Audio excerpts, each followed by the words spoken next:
Hello, welcome to the channel Record Rex, where we discuss and review all things dinosaur and other prehistoric animals.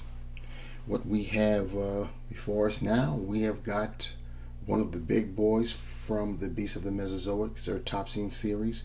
This is, if you haven't figured out by now, another addition to the Late to the Party series, as I strive to catch up on my Beasts of the Mesozoic action figures. I am indeed late, very late to the party. As I recall, if I am correct, this particular action figure was released in April of 2021. So that takes me way back right there. But enough of that. I'm catching up. One Ceratopsian at a time. That's what matters. And what matters now is the Ceratopsian we have present, which is the Pachyrhinosaurus lacustae. And it's looking very, very nice there. You see it in the packaging. You see the beautiful artwork on the sleeve. Looking great. Of course, as always, we get our Beast of the Mesozoic logo and our trike avatar in that silhouette. Then, of course, on the back, we have the wave that this particular species is associated with. As far as the sleeve is concerned, we see the artwork of the collectible card that's also included with this, and it has the readout Pachyrhinosaurus lacustae. Stands for thick-nosed lizard. This is number 18 out of the line, and we have, for a readout, length around 6 meters or 20 feet long, location Wapiti Formation, Alberta, Canada, time period late Cretaceous, 75.5 million years ago. The oldest of the three identified species of Pachyrhinosaurus P. lacustae is distinctive among its boss-nosed brethren for the long horn in the center of its frill. P. lacustae was discovered by Al Lacusta as part of a massive bone bed in Pipestone Creek, Alberta. And as always, well, not always, but for the Ceratopsian series for the most part, beautiful artwork by Raul Ramos. Look at the top of the sleeve, and it reads 20 points of articulation, realistic movement, and detail, profile card included. Number 18, and of course the name of the species. Then we can go ahead and slide the sleeve off so we can get a look at the rear, and you see we've got all of the species associated with wave 2. We've got the Wendoceratops, the Iosaurus, which was the very first of our reviews, Avaceratops, which we just got through reviewing, and then of course Spiclypius, Cosmoceratops, Regaloceratops, Centrosaurus, and of course Pachyrhinosaurus. And with the acquisition of Pachyrhinosaurus, we have completed wave 2. I do have the Fan's Choice version of Pachyrhinosaurus. That's on pre-order. It hasn't been released yet. Hopefully soon. We'll see. Anyhow, getting back to the front. Take one last look at our Pachyrhinosaurus because it's about to get unleashed. And as is standard with Beasts of the Mesozoic action figures, they all come with beautiful backdrops, and this is no exception. Very, very lovely backdrop. You've got like a stream coming down in a very highly woodland style area. And here is the collectible card that also included with the action figure. And of course on the flip side of the card is that information that I read at the beginning of the review. And on the flip side of this packet, we have instructions on how to apply the tail utilizing either hot water or like a hair dryer. Now we have our Pachyrhinosaurus on our rotating base, barely on the base, as you can see. This is yet another big boy from BOTM. and looking very good. You see that it's very heavily built. Once again, Creative Beast Studio, excuse me, did not mess around. They're definitely about accuracy, and we'll show comparisons with other ceratopsians in this line a little later in the review, but you can see that Pachyrhinosaurus was a heavily built animal, and I mean, with that boss on his nose, you could just tell that these guys were straight brutes back in the day, and predators definitely got their money's worth when they went up against these guys, for sure. Got the nice coloration there. You can see that the nice paint apps there, as always with BOTM. Their action figures are based on living animals. With the ceratopsians, they're based on existing reptiles and amphibians. In this case, the Pachyrhinosaurus is based upon the red iguana. That's where the base coloration comes in, and of course, Creative Beast Studios, they go on ahead and they take artistic license and expound upon that. We'll go ahead and get our Pachyrhinosaurus off of the rotating base and take a closer look at this fine action figure.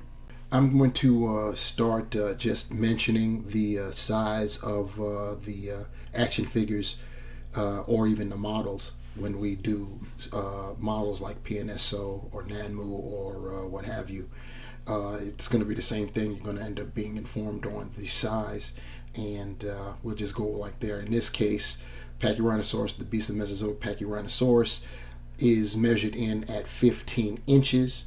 It is at a 1/18 scale, and that length would state that this particular action figure is representative of an animal that's about 22 feet long, which is right in there for Pachyrhinosaurus, since they've been estimated to be between 20 and 26 feet long. So depending on the particular species in question. So 22 feet long is pretty good, and that is a pretty large animal. And to give you an idea how large, we have our 1/18 scale Mandalorian figure standing next to it. So this is representative of what a normal sized male human being would look like before this impressive animal. And I have to state it again, this is representative of a 22-foot long animal. Just wait until we review Triceratops.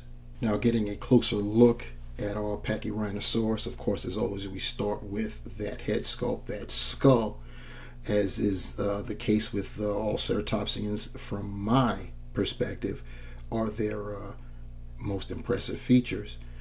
And it's no different with Pachyrhinosaurus, even though I must say that the overall build of this animal is impressive. Like I said, very heavily built, more so than a lot of other ceratopsians, and we'll see that as we go down the way with our animal here, turning his head a little bit more towards us, so you can see some of the details we've got. I'm going to just the main thing out of the way. That boss is just incredible. You can imagine them butting heads with one another, like the males,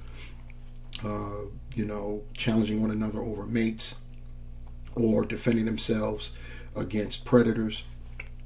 And it had to hurt. Blunt force trauma is the phrase of the day when you're dealing with a Pachyrhino.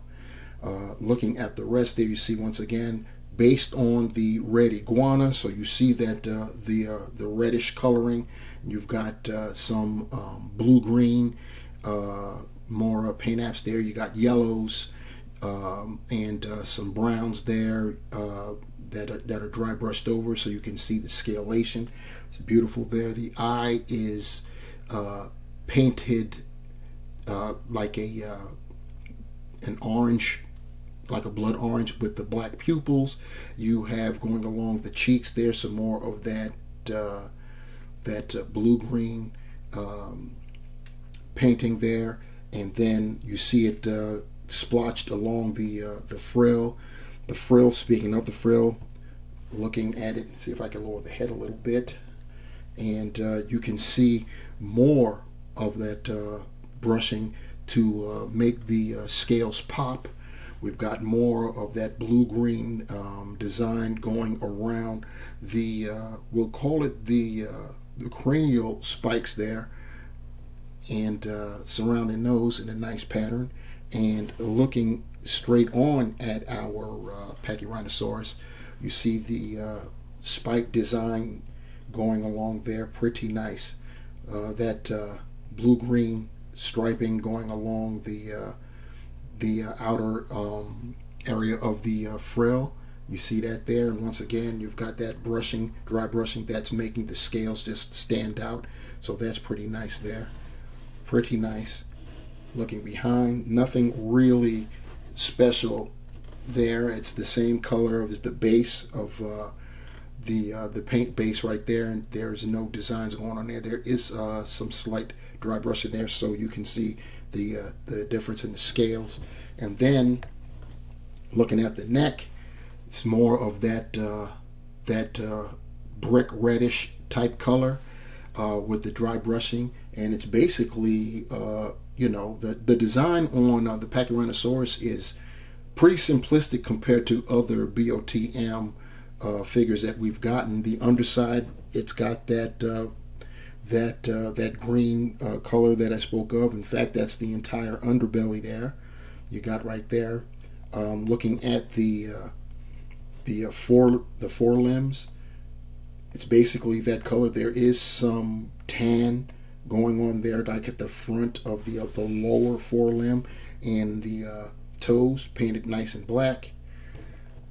Speaking of that striping with that green there, it's almost like a lime green in this case, not like the blue green that the head had. And it's the perimeters of the striping there is kind of like a black, maybe a dark brown.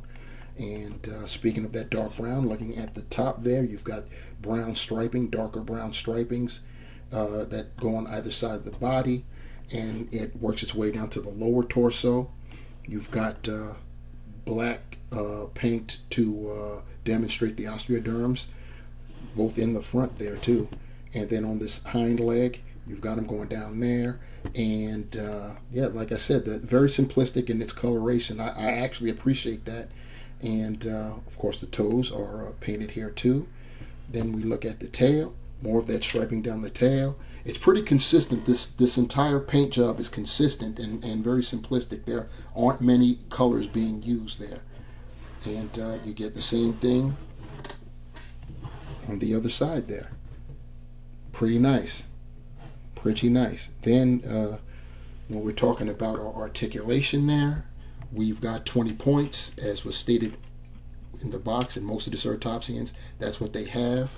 So you have articulation with the mouth, the jaw, the tongue.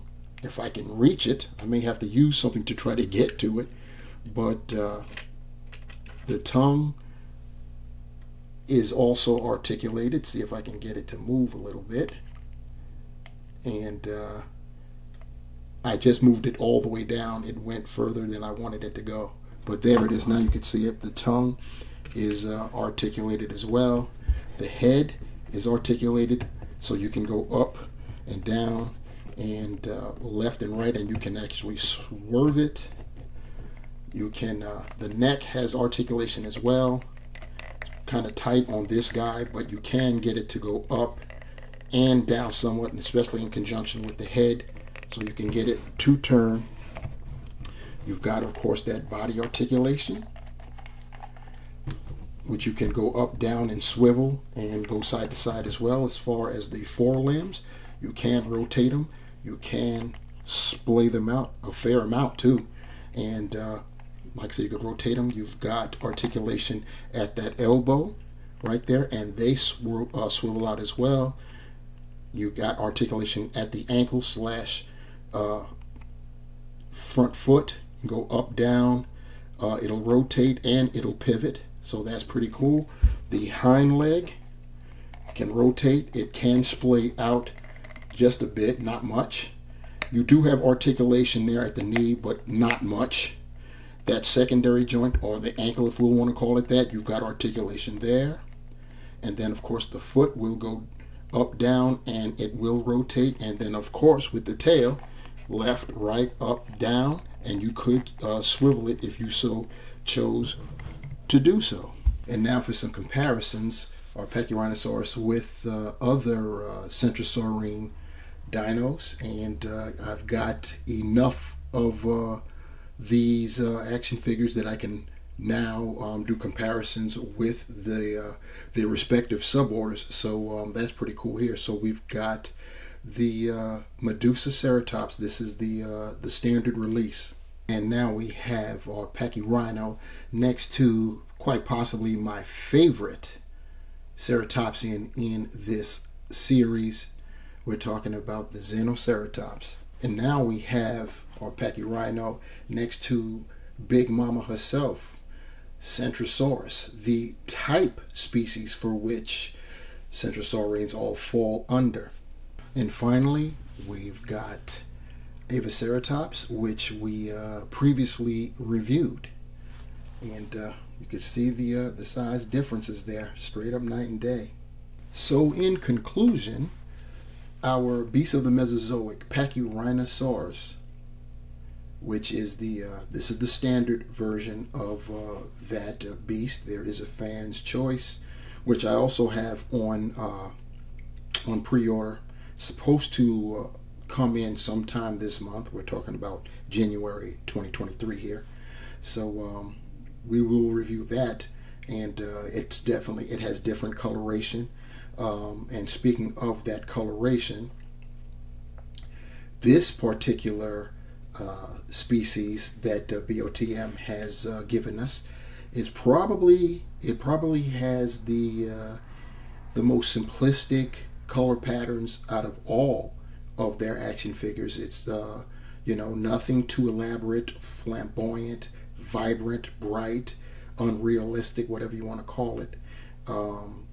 Very, very subtle paint patterns there, mostly browns, reddish browns. This was based off of the red iguana, and then you've got some, as far as the skull is concerned, some blue-green variations in paint, some darker browns, of course, and then the underside of the animal, you've got like lime green down there. It's like I said, very simplistic in its color. It's very natural, and it really goes great with the backdrop that's been provided as well. Pachyrhinosaurus, as you know, very robustly built ceratopsian, one of the larger ones.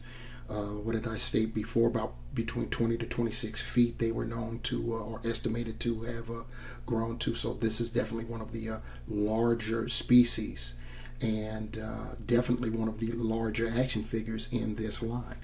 Very nice, very beautiful, and very glad to have it. So anyhow, please like, share, and subscribe to the channel.